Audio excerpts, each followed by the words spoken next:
या महाराष्ट्रामध्ये घटनाबाह्य सरकार आहे,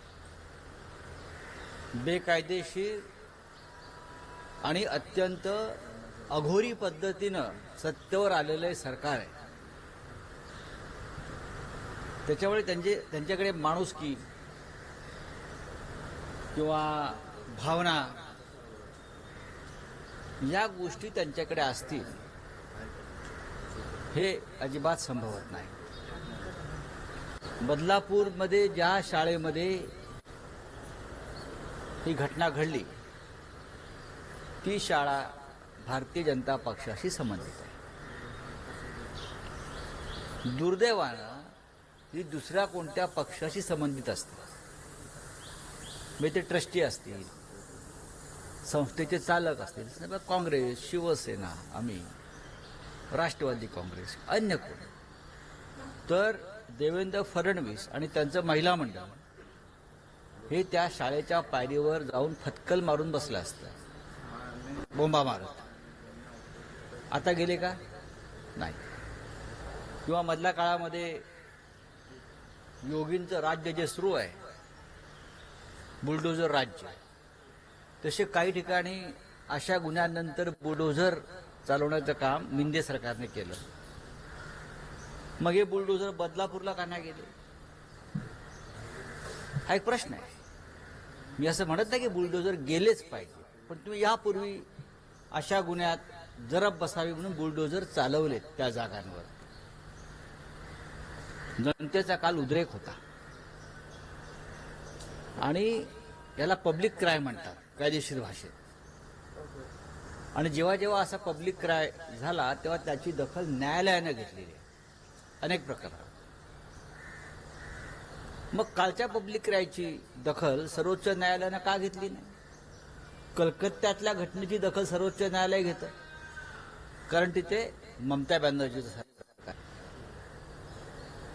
इकडे पब्लिक क्राय कलकत्त्यापेक्षा जास्त होता का?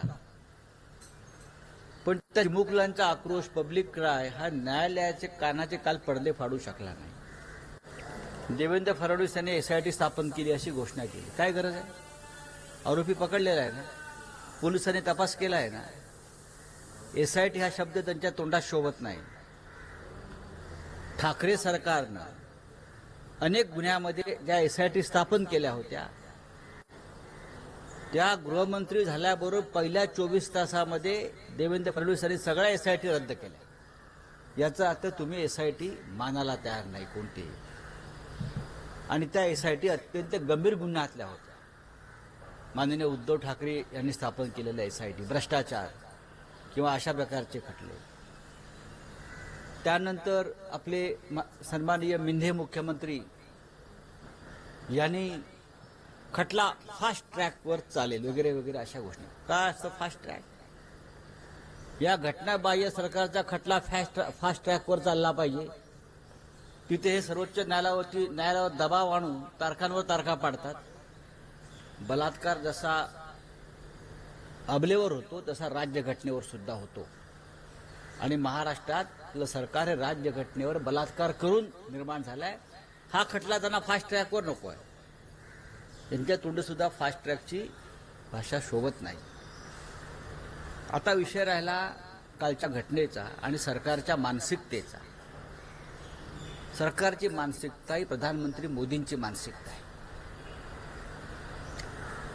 हे मी अत्यंत जाणीवपूर्वक बोलतो आहे। जे प्रधानमंत्री कर्नाटकात एका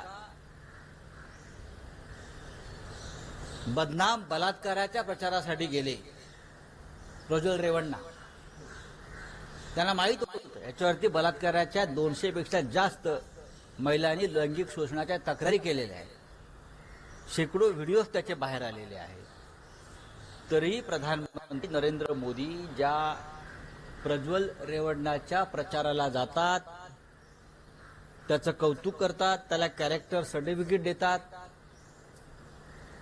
असं नेतृत्व जे महाराष्ट्र सरकार मान्य करतं, बलात्काराला प्रतिष्ठा देण्याचं, त्या सरकारकडून तुम्ही काय अपेक्षा करताय? आणि म्हणून बदलापूरमधल्या जनतेनं जो आक्रोश केला तो मिंदे सरकारविरुद्ध होता. तो प्रधानमंत्री मोदी